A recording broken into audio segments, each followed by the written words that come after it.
pessoal, sejam bem-vindos a mais uma das nossas aulas nesse formato remoto, à distância, né?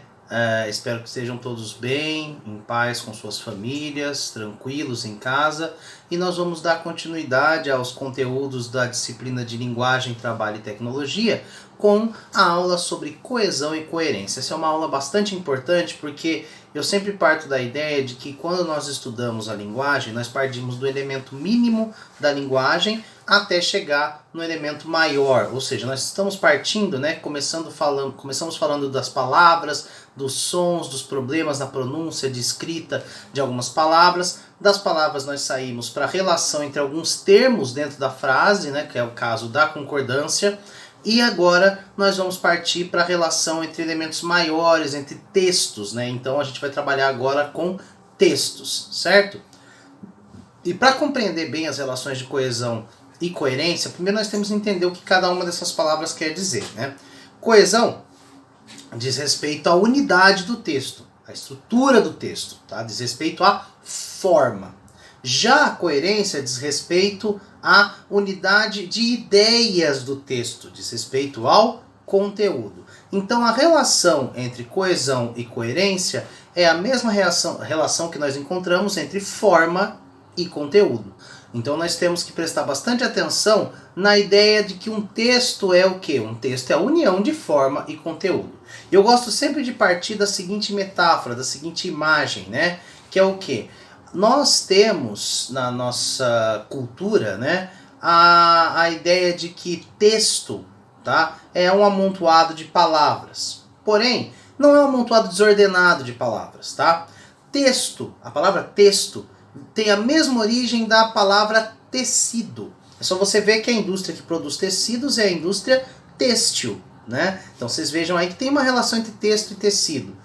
Por que essa relação existe? Porque assim como um tecido, todo texto precisa ser organizado como os fios que você usa para costurar alguma coisa com nós e pontos, e o objetivo de todo e qualquer texto é esse, é que esses pontos, esses nós que formam o grande tecido textual sejam coerentes para a gente ter no final, e coesos para a gente ter no final um texto, uma imagem, né, construída. Então pensa num grande pano de prato, né, que para você ter aquela imagem do pano de prato você precisa ter um ponto. Esse ponto é justamente a coesão e a coerência, aquilo que dá unidade a um texto. Mas antes de falar especificamente da teoria, eu vou começar lendo dois textos com vocês, tá? Dois textos razoavelmente curtos, mas que trazem aí um conteúdo interessante para a gente refletir sobre o que seria um texto sem coesão e o que seria um texto sem coerência, tá? O primeiro texto é um texto chamado Circuito Fechado, de autoria de Ricardo Ramos, tá? E que traz um texto que tem uma organização de sentido, ele tem coerência, porém há problemas de coesão nesse texto. Vocês vão perceber ao final do texto, quando eu comentar, que há problemas de coesão, tá? Então eu vou fazer a leitura dele aqui com vocês. Circuito fechado. Chinelos, vaso, descarga. Pia, sabonete. Água. Escova, creme dental, água, espuma, creme de barbear, pincel, espuma, gilete, água, cortina, sabonete, água fria, água quente, toalha. Creme para cabelo. Pente. Cueca, camisa, abotoaduras, calça, meias, sapatos, gravata, paletó. Carteira, níqueis, documentos, caneta, chaves, lenço, relógio, maços de cigarros, caixa de fósforos. Jornal. Mesa, cadeiras, xícara e pires, prato, bule, talheres, guardanapos. Quadros. Pasta, carro. Cigarro, fósforo. Mesa, poltrona, cadeira, cinzeiro, papéis, telefone, agenda, copo com lápis, canetas, blocos de notas, espátula, pastas, caixas de entrada, de saída, vaso com plantas, quadros, papéis, cigarro, fósforo. Bandeja, xícara pequena, cigarro e fósforo. Papéis, telefone, relatórios, cartas, notas, vales, cheques, memorandos, bilhetes, telefone, papéis. Relógio. Mesa, cavalete, cinzeiros, cadeiras, esboços de anúncios, fotos, cigarro, fósforo, bloco de papel, caneta, projetos de filmes, xícara, cartaz, lápis, cigarro, fósforo, quadro negro, giz, papel. Mictório, pia, água. táxi, mesa, toalha, cadeiras, copos, pratos, talheres, garrafa, guardanapo, xícara, maço de cigarros, caixa de fósforos, escova de dentes, pasta, água, mesa e poltrona, papéis, telefone, revista, copo de papel, cigarro, fósforo, telefone interno, externo, papéis, prova de anúncio, caneta e papel, relógio, papel, pasta, cigarro, fósforo, papel e caneta, telefone, caneta e papel, telefone, papéis, folheto, xícara, jornal, cigarro, fósforo, papel e caneta. Carro, maço de cigarros, caixa de fósforos, paletó, gravata, poltrona, copo, revista, quadros, mesa, cadeiras, pratos, talheres, copos, guardanapos, xícaras, cigarro e fósforo, poltrona, livro, cigarro e fósforo, televisor, poltrona, cigarro e fósforo, abotoaduras, camisa, sapatos, meias, calça, cueca, pijama, espuma, água, chinelos, coberta, cama, travesseiro. Bom, vocês podem ver nesse texto que a gente tem aí a ausência de palavras de ligação, né? Como a gente tem um ou outro e, mas você não tem conectivos de todo tipo, de elementos que conectam as frases, né? Você não tem verbos, os verbos que são as palavras que indicam as ações. Nós adivinhamos as ações que acontecem nesse texto por conta da gente saber o que essa sequência de palavras quer dizer, tá? Então quando alguém lê o texto, eu pergunto para vocês, esse texto fala sobre o quê? Ele fala sobre uma rotina do dia a dia de uma pessoa comum, tá? Que trabalha, que vai para o seu trabalho, de carro, etc. E assim por diante. Essa rotina que nós vemos relatada no texto, a gente só sabe que é uma rotina porque quando a gente coloca essas palavras nessa ordem, quando a gente organiza o texto dessa forma, qualquer pessoa que tenha uma rotina, que vivencie um cotidiano, ela vai perceber que trata-se de uma rotina de alguém, tá? Então, o que nós temos aí? Nós temos uma rotina de uma pessoa que trabalha provavelmente num escritório, né? Você vê aí que ela, num dado momento, o relógio, né, que justamente separa os parágrafos, indica que chegou a hora do trabalho. E aí nós temos diversos elementos, tá? Mesa, cavalete, cinzeiro, cadeiras, etc. Todos esses elementos dando a ideia de que agora ele está no ambiente de trabalho. Ele para almoçar num dado momento, a palavra táxi indica que ele foi para algum lugar, e depois ele prossegue com o seu trabalho. E vejam que a pessoa em questão, nós podemos saber várias informações dela sem ter adjetivos, nem verbos, nem nada. Nós sabemos que é um homem, por conta, provavelmente, né, por conta do uso de cuecas, etc. Nós sabemos que se trata de uma pessoa estressada. Um dos efeitos que o autor usa para criar o estresse na nossa cabeça é o excesso de pontuação, né, que é o que marca a organização do texto, e também a presença constante das palavras cigarro e fósforo, como se a pessoa não conseguisse parar um minuto sem fumar. E a gente muitas vezes associa o excesso de fumo ao estresse do cotidiano, da vida cotidiana. Então, nesse texto fica muito claro que nós conseguimos ler, nós conseguimos entender. Ele é um texto coerente. As coisas que acontecem, que aparecem nele, fazem sentido. Porém, ele não tem coesão, ele não tem uma unidade organizada. Ele é organizado apenas porque nós temos vírgulas e porque as palavras estão em ordem, mas não há elementos que sirvam para juntar as partes do texto. Tudo bem? Agora a gente parte para o segundo texto, que vai ser um exemplo contrário a esse, tá? Enquanto esse era uma representação de um texto sem coesão, o próximo seria um texto sem coerência, ou com uma coerência frágil, tá? Esse texto é o texto do autor brasileiro Milor Fernandes, tá? Chamado Snooker, ou sinuca, né? Como a gente poderia falar no cotidiano. Vou lê-lo para vocês. Certa vez, eu jogava uma partida de sinuca e só havia a bola 7 na mesa, de modo que mastiguei-a lentamente, saboreando-lhe os bocados com prazer. Refiro-me à refeição que havia pedido ao garçom. Dei-lhe 2 tacadas na cara. Estou me referindo à bola. Em seguida saí montado nela, e a égua de que estou falando agora chegou calmamente à fazenda de minha mãe. Fui encontrá-la morta na mesa. Meu irmão comia-lhe uma perna com prazer e ofereceu-me um pedaço. Obrigado, disse eu, já comi galinha no almoço. Logo em seguida chegou minha mulher e deu-me na cara. Um beijo, digo. Dei-lhe um abraço. Fazia calor. Daqui a pouco minha camisa estava inteiramente molhada. Refiro-me a que estava na corda secando quando começou a chover. Minha sogra apareceu para apanhar a camisa. Não tive remédio senão esmagá-la com o pé. Estou falando da barata que ia trepando na cadeira. Malaquias, meu primo, vivia com uma velha de 80 anos. A velha era sua avó, esclareço.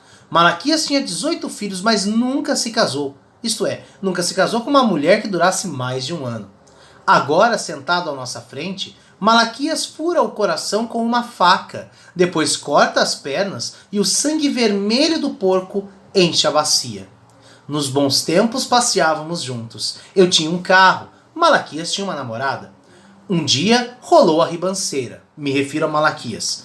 Entrou pela pretoria adentro, arrebentando a porta e parou resfolegante junto do juiz, pálido de susto. Me refiro ao carro e a Malaquias. Bom, o que chama atenção nesse texto é que o texto possui uma organização com elementos conectivos, com verbos, com adjetivos, com tudo aquilo que fazem as frases funcionarem. Do ponto de vista da gramática, né, da estrutura de texto, esse texto está perfeito, ele não tem problema nenhum. Porém, quando você lê, você percebe algo estranho, porque a todo momento você fica indo e voltando nas ideias do texto. Parece que as ideias estão estranhas, estão confusas, geram equívocos, né? Ele fala que certa vez ele jogava uma partida de sinuca, só tinha bola 7, e depois ele fala que mastigou. Qual é a nossa ideia? Nossa, ele mastigou uma bola de sinuca? Na verdade, isso a gente fica assustado porque a gente sabe que isso é incoerente, que isso não faz o menor sentido no nosso cotidiano, no nosso dia a dia. Uma pessoa não pode comer uma bola de sinuca. E logo em seguida ele explica que ele mastigou o quê? A refeição que ele havia pedido ao garçom. Ou seja, as ideias estão lá, mas elas estão fora de ordem, elas estão desorganizadas. E é isso que caracteriza um texto incoerente, é um texto cujas ideias não estão organizadas para fazer sentido para quem está lendo, para quem está ouvindo aquele texto. Muitas pessoas acabam tendo muito mais problemas de organização dos seus textos, seja a organização da estrutura, da união das partes da gramática, que é a coesão, seja a união das ideias, a sequência lógica das ideias, que é a coerência.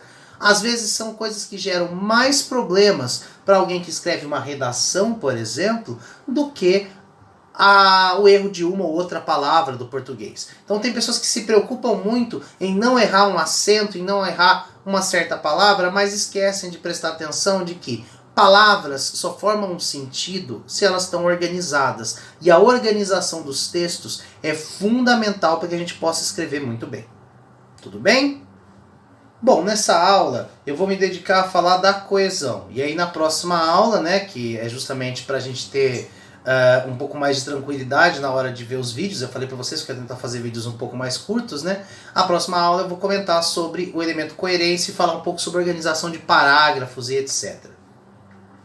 O que é coesão? Coesão é o modo como se estabelece a conexão entre elementos do texto, por intermédio de elementos coesivos, ou seja, né, são aquelas pequenas palavras, orações, períodos e parágrafos que criam harmonia entre as partes de um texto. A organização dos textos acima, esses textos que vocês acabaram de ler, é uma brincadeira dos autores com a forma, permitida em textos artísticos, porém ela seria um problema gravíssimo caso estivéssemos lidando com textos em ambiente profissional. Por exemplo, vejam aí as 3 frases que eu coloquei. O funcionário viajou em visita técnica à empresa. Na empresa, o funcionário participou de um curso.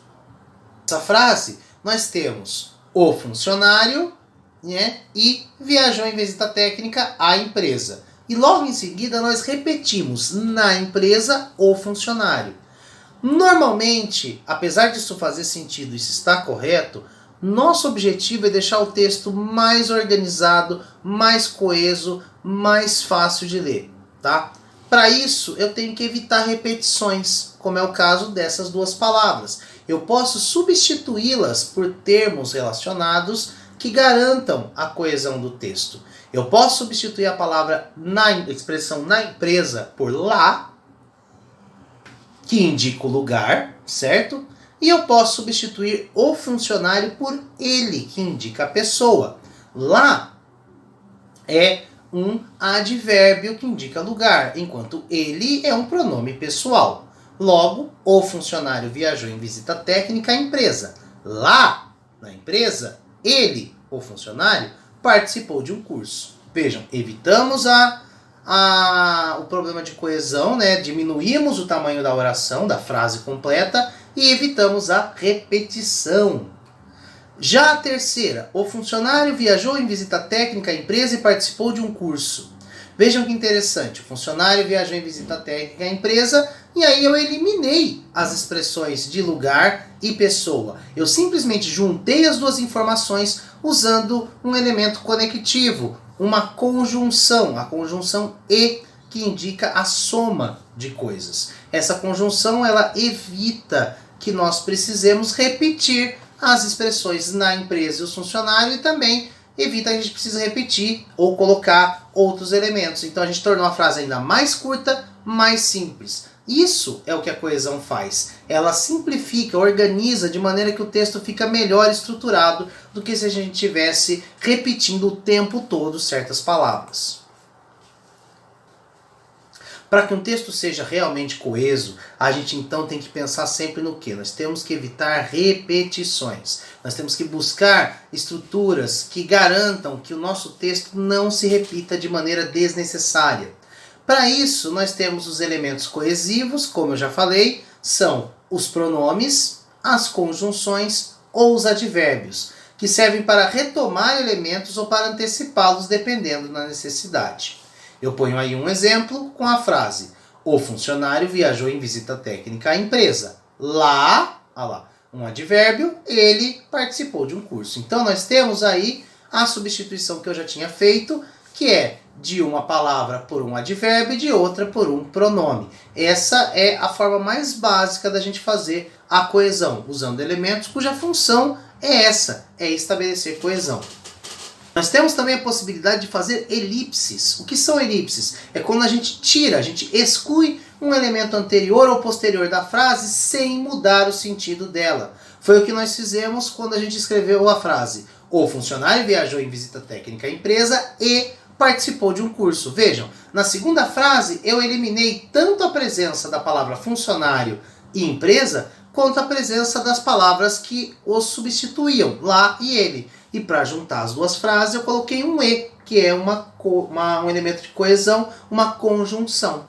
Além disso, nós podemos usar uma figura de linguagem bastante comum, chamada de metonímia, que é quando nós substituímos uma palavra por outra, quando essas palavras guardam alguma relação de sentido entre elas, tá? Ou são sinônimos ou com sentido próximo ou até idêntico, tá?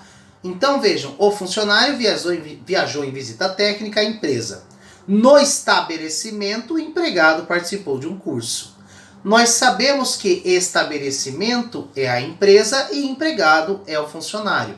Eu troquei essas palavras por palavras que tinham sentido próximo, sentido correspondente. Isso é uma metonímia, tá? A troca de uma palavra por uma palavra com sentido próximo, às vezes a parte pelo todo, como é o caso de expressões como gosto de ler Machado de Assis. A frase gosto de ler Machado de Assis. Você está falando que você vai lá tirar o cadáver do Machado de Assis, né, dentro do túmulo e ler o cadáver? Não, óbvio que não. Você está falando que você gosta de ler livros do Machado de Assis. Mas eu não preciso fazer toda essa expressão. Eu substituo tudo isso por ler Machado de Assis. E aí eu tenho uma coesão bem estruturada.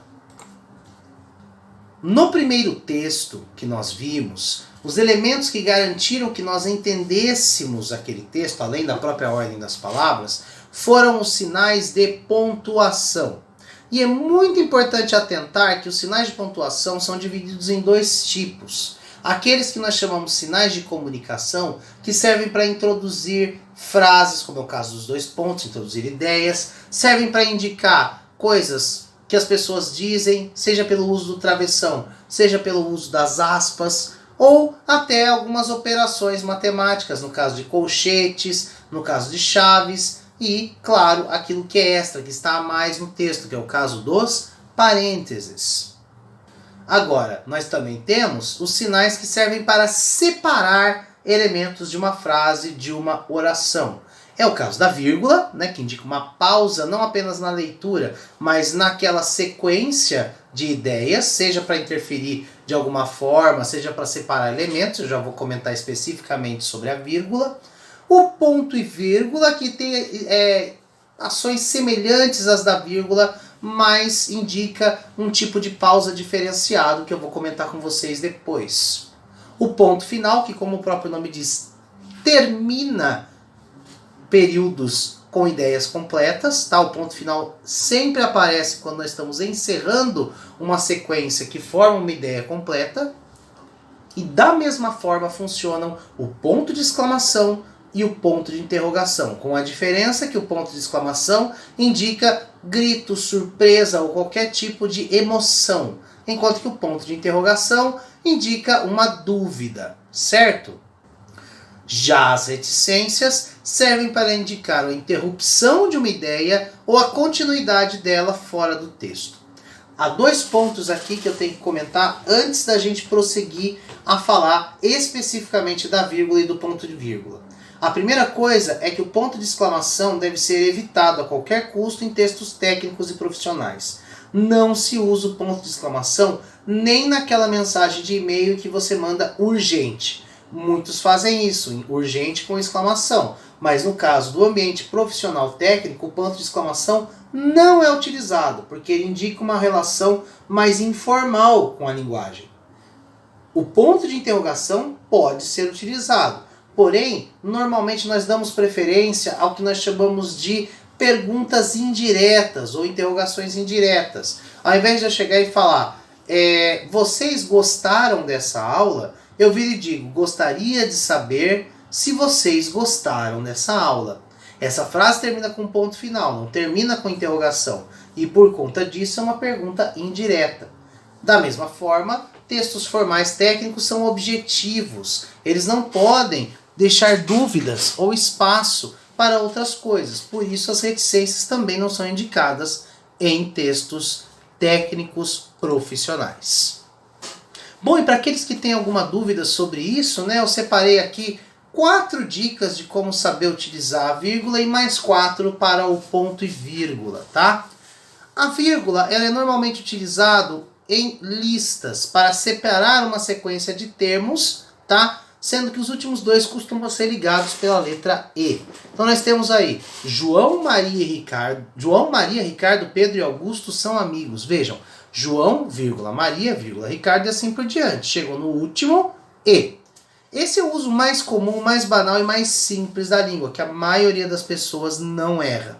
Separar explicações. Explicações que interrompem a frase devem ser postas entre vírgulas. Claro, se você está dizendo alguma coisa sobre alguém, como por exemplo sobre o Jonas, tá? Você vai escrever a frase, o Jonas não veio hoje, mas quem é esse Jonas? Essa explicação sobre quem ele é, se vier no meio da frase, ela tem que vir entre vírgulas. Jonas, o técnico de informática, não veio hoje.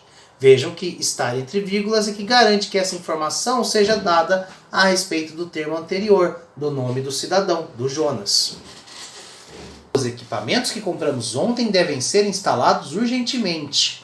Olha lá o exemplo de uma frase que pode aparecer dentro do contexto de um profissional da área tecnológica. Os equipamentos, vírgula, que compramos ontem, então essa expressão está explicando de quais equipamentos eu estou falando, devem ser instalados urgentemente. A frase, objetivamente, os equipamentos devem ser instalados urgentemente. Mas aí eu uso que compramos ontem para explicar de que equipamento se trata. Justamente por conta disso, nós deixamos sempre entre vírgulas toda e qualquer explicação do tipo. Separar o lugar, o tempo ou o modo no início da frase. Na verdade, a ideia aqui é que todo e qualquer advérbio ou locução adverbial, quando ela inicia a frase, que é uma locução adverbial, é uma sequência de palavras com função de advérbio, tá? Quando ela inicia uma frase, a gente tem que separar essa expressão com vírgulas, tá? Vejam lá, nos arquivos encontramos os dados necessários para a tarefa. Nos arquivos é uma locução adverbial que indica lugar. Nesse lugar, nos arquivos, vírgula, encontramos os dados. A gente separa com vírgula, tá? Hoje à noite precisamos enviar os documentos. Hoje à noite é o tempo, vírgula, precisamos enviar os documentos. Porém, se for apenas uma palavra curta, tá? A vírgula é opcional. Hoje vamos enviar os documentos. Eu posso ou não colocar a vírgula, depende de você apenas. Separar orações independentes. O que é uma oração? É toda e qualquer frase que tenha um verbo.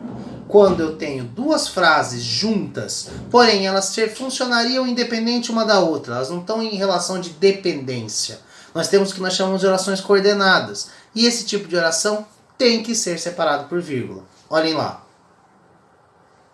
Eu acho muito importante continuarmos o trabalho, mas não devemos perder o foco em nossas obrigações mais urgentes. Veja que são duas frases que não têm uma relação direta entre si, elas podem existir de maneira independente. Agora, a junção delas torna uma relacionada à outra. Eu acho muito importante continuarmos o trabalho, vírgula, mas não devemos perder o foco em nossas obrigações mais urgentes. Aliás, aí vem a dica, sempre antes de mas tem vírgula. Já o ponto e vírgula, ele é utilizado em 4 situações, porém 3 delas são razoavelmente opcionais. Você não precisa usar o ponto e vírgula. Você pode substituir ele por alguma outra coisa. Só uma que é obrigatória mesmo, tá? O ponto e vírgula pode ser usado para separar orações que não estão unidas por conjunção. O que é uma conjunção? É uma classe de palavras cuja função principal é justamente estabelecer a relação entre termos, entre frases, entre orações. Então vejam a frase aí. As pessoas estão com medo. Os assaltos aumentaram bastante. Essas duas frases estão relacionadas. Eu poderia colocar uma conjunção aí. As pessoas estão com medo, pois os assaltos aumentaram bastante. Mas ao invés de eu colocar a conjunção pois, que indica uma relação de causa e consequência, né? A gente troca e coloca um ponto e vírgula. As pessoas estão com medo, os assaltos aumentaram bastante. Vejam que não é obrigatório, eu poderia usar um pois, eu poderia pôr um ponto final, isso é perfeitamente possível, tá? Isso é uma opção de quem escreve. Para separar orações maiores, ou quando pelo menos uma delas já possui termos separados por vírgula, ou seja, quando você tem uma frase muito comprida, muitas vezes a gente fica pondo um monte de vírgula, ou a gente esquece e acaba pontuando, põe um monte de ponto final e as frases ficam muito curtas. Você pode escrever frases mais longas, mas fique atento. Quando você tiver uma sequência já fechada, ou você põe um ponto final, ou você põe um ponto e vírgula. Então, olha lá. Foi decidido o seguinte. 10 peças irão para o depósito ainda hoje. 5 serão embarcadas amanhã cedo. Essas duas frases têm relação entre si e têm relação com a primeira, que diz foi decidido o seguinte. Elas poderiam estar separadas por ponto final, mas há a opção de você colocar o ponto e vírgula para deixar elas organizadas dentro de um mesmo período. Período é todo esse contexto, toda essa sequência de orações e frases. O orçamento inicial foi gasto com material, funcionários terceirizados e manutenção. O excedente depositado na conta. Mais um caso, se tem uma frase um pouco mais longa, e em seguida nós temos o excedente foi depositado na conta. Bom, aqui poderia também ser um ponto final, tá? É a substituição básica. Mas você pode usar um ponto e vírgula para fazer esse tipo de relação. Depois nós temos aquela específica situação na qual o ponto e vírgula é obrigatório, que é quando é para separar itens de uma enumeração, de uma organização de tópicos. Vejam lá. No almoxarifado encontram-se 2 pontos. Aí eu já abro um tópico. Materiais descartáveis, materiais tóxicos, materiais perecíveis ou frágeis. Em cada linha dessa sequência de tópicos, eu termino ela com um ponto e vírgula. Na última linha, eu termino com um ponto final. Isso é uma regra, isso não é opcional. Eu vejo várias pessoas fazerem sequências de tópicos que ou terminam em ponto final ou não tem ponto nenhum. Não. O mais correto é quando você introduz algo, você diz, isso é a lista de materiais que vamos precisar. 2 pontos. Cada tópico termina com ponto e vírgula e o último com ponto final. Como se tudo isso fosse uma única frase. E por fim nós podemos usar o ponto e vírgula para reforçar a pausa de conjunções adversativas, que são aquelas que indicam a ideia de oposição, como mas, porém, contudo, todavia, entretanto, e etc. Substituindo nesses casos a vírgula, o que quer dizer que a gente poderia usar uma vírgula se a gente quisesse. É uma questão opcional. Então, olha lá, os documentos foram enviados hoje. Todavia, os dados só poderão ser registrados na semana que vem. Esse ponto e vírgula serve para reforçar a oposição entre uma ideia e a outra, que está sendo feita pela conjunção todavia. Você não é obrigado a usar ponto e vírgula, você pode usar uma vírgula ou até um ponto final. Isso fica a seu critério.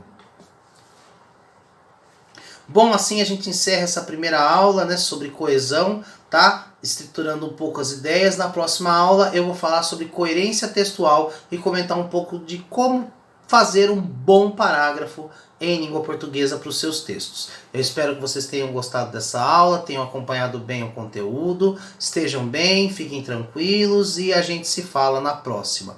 Bons estudos para vocês!